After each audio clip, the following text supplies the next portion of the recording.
நண்பர்களுக்கு வணக்கம்ப்பா. இந்த பதிவில் செவ்வாய் 12 வீடுகளில் நின்னா என்ன பலன் அப்படிங்கிறத பார்க்கலாம். பொதுவாக செவ்வாய் அப்படிங்கிறது ஒரு வீரியமான நெருப்புத்தன்மையோட கிரகம், நமக்கு எல்லாருக்கும் தெரியும். ஸோ அவரோட சுறுசுறுப்பு, வீரம், சொத்து சேர்க்கை சம்மந்தப்பட்ட விஷயங்கள் எந்தெந்த வீட்டில் இருந்தால் எப்படி இருக்கும் அப்படிங்கிறத பார்க்கலாம். முதல்ல லக்னத்தில் இருந்தால் என்ன பலன். ஸோ ரொம்ப சுறுசுறுப்பு, அதிக தன்னம்பிக்கை, தலைமை பண்பு ரொம்ப சிறப்பாக இருக்கும் அவங்கள்ட்ட. எந்த விஷயத்தையும் துணிச்சலாக எதிர்கொள்ளக்கூடிய தன்மை இருக்கும். கோபம் கொஞ்சம் அதிகமாக இவங்கள்ட்ட எதிர்பார்க்கலாம். மேசம், விருச்சிகள், மகர லக்னக்காரங்களுக்கு இது பெரிய அளவில் நன்மை பயக்கும். அடுத்தது 2ஆம் வீடு. 2ஆம் வீட்டில் தனம், வாக்குஸ்தானம், இந்த இடத்துல செவ்வாய் இருக்கிறது பேச்சில் ரொம்ப ஹார்ஷாக இருக்கும். வாக்குஸ்தானம் இல்லைங்களா, கோபம், பிடிவாதம் சற்றே கடுமையாக இருக்கும் அவங்க வார்த்தையில்.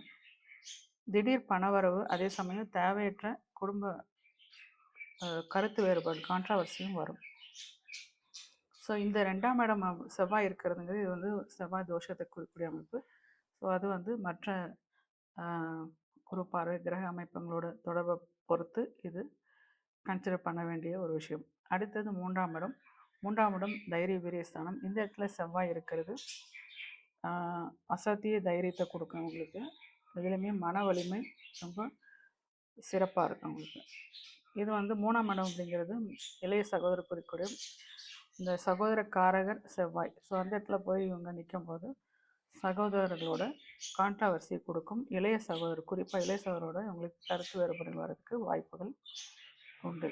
சுய முயற்சியால் வாழ்க்கையில் பெரிய லெவலில் சாதித்து முன்னேற்றம் அடையக்கூடிய அமைப்பு இவங்களுக்கு உண்டு. ஸோ அடுத்தது 4ஆம் இடம். 4ஆம் இடங்கிறது கல்வி, வீடு, வாகனம், தாய் குறிக்கக்கூடிய இடம். இந்த இடத்துல செவ்வாய் பூமிக்காரகன், அவர் வீடு குறிக்கிற பூமிக்காரகன். அங்கே இருக்கிற சொத்து, நிலப்புலன்கள் அதிகமாக, வாகன சேர்க்கை இதெல்லாம் சேரக்கூடிய அமைப்பு. பட் தாயாரோட ஆரோக்கியத்தில் கொஞ்சம் ஹெல்த் இஷ்யூஸ் கொடுக்கும். அதே போல் ஃபேமிலி லைஃப்லையுமே கொஞ்சம் கான்ட்ராவர்சியை எதிர்பார்க்கலாம். அடுத்தது 5ஆம் வீடு. 5ஆம் வீட்டில் பூர்வ புண்ணியஸ்தானம். இந்த இடத்துல செவ்வாய் இருக்கிறது புத்தி கூர்மை ரொம்ப சிறப்பாக இருக்கும். புத்திசாலத்தின் இருக்கும். எதையும் சட்டன்னு முடிவெடுத்துருவாங்க. இவங்க அவசரம் காட்டுவாங்க. இவங்களோட வாரிசுகளுமே தைரியம், சுறுசுறுப்பு மிக்கவங்களாக இருப்பாங்க. சிலருக்கு ஃபஸ்ட்டு குழந்தை ஏற்படுறதுக்கு லேட் ஆகிறதுக்கு வாய்ப்பு உண்டு. ஸோ அடுத்தது 6ஆம் இடம். 6ஆம் இடம் அப்படிங்கிறது தைரியம், வீரியம், பராக்கிரமம். அதாவது இது 3ஆம் இடம். 6ஆம் இடங்கிறது எதிரிகளை வெல்லக்கூடிய தன்மை இல்லைங்களா. ஸோ இந்த இடத்துல செவ்வாய் நிற்கிறது எதிரிகளை வெல்லும் ஆற்றல் ரொம்ப சிறப்பாக இருக்கும். போட்டித் தேர்வில் வெற்றி பெறுவாங்க. அரசு துறை சார்ந்த அல்லது மருத்துவத்துறை இதில் இவங்க சாதிக்கக்கூடிய வாய்ப்பு அதிகமாக இருக்கும். கடன் மற்றும் நோய் இது இருந்தாலும் அதை துணிச்சலாக அதை அதிலிருந்து மீண்டு வருவாங்க. போராடி மீண்டு வரக்கூடிய அமைப்பு இவங்களுக்கு இருக்கும். 7ஆம் இடம் கலத்திரஸ்தானம். ஸோ 2ஆம் இடம் சொன்ன மாதிரி இந்த இடத்துல 7ல் செவ்வாய் இருக்கிறதுமே செவ்வாய் தோஷம். 4ஆம் இடமும் அது குறிக்கக்கூடியது தான். ஸோ இங்கே வரக்கூடிய வாழ்க்கை துணை ரொம்ப இவங்கக்கிட்ட அதிக ஆளுமை பண்ணக்கூடியவங்களாக இருப்பாங்க. கோபகுணம் கொண்டவங்களாக இருப்பாங்க. கூட்டு தொழில் வியாபாரம் பண்ணவங்க கொஞ்சம் நிதானமாக செயல்பட அமைப்பு இந்த இடத்துல செவ்வாய் இருக்கிறதுல கான்ட்ராவர்சியை கொடுக்கும்ப்பா. அடுத்தது 8ஆம் வீடு. 8ஆம் வீடு ஆயுள், மாங்கல்ய ஸ்தானம்.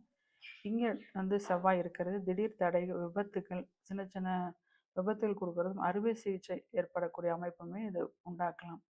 பெண்களுக்கு இது மாங்கல்ய தோஷ பாதிப்பை தராமல் இருக்கிறது. அதே சமயம் இங்கே செவ்வாய் பலமுள்ள அமைப்பு இல்லாத ஜாதகத்தை சேர்க்கணும். இந்த செவ்வாய்க்கு குரு பார்வை, சுப பார்வை இருந்ததுன்னா மாங்கல்ய பலம் சிறப்பாக இருக்கும்.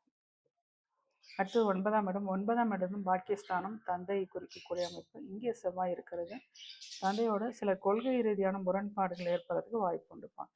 ஆன்மீக பயணங்கள் மற்றும் வெளிநாட்டு பயணங்கள் மூலமாக இவங்களுக்கு நன்மை ஏற்படும். ஸோ அடுத்தது 10ஆம் இடம். 10ஆம் இடம் செவ்வாய்க்கு திக்பலமான அமைப்பு, ரொம்ப சிறப்பான வீடு அப்படின்னே சொல்லலாம். காவல்துறை, இராணுவம், ரியல் எஸ்டேட், இன்ஜினியரிங் இதெல்லாம் நல்ல மிகப்பெரிய உயர் பதவி வகிக்கக்கூடிய அமைப்பு.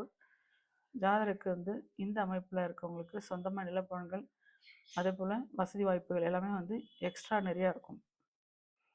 ஸோ அடுத்தது 11ஆம் வீடு. 11ஆம் வீடு அப்படிங்கிறது லாபஸ்தானம். இங்கே பாவ கிரகங்கள் 11ஆம் இடத்துல எந்த கிரகங்களாலும் 11ஆம் இடம் அப்படி இருக்கிறது ரொம்ப விசேஷம்.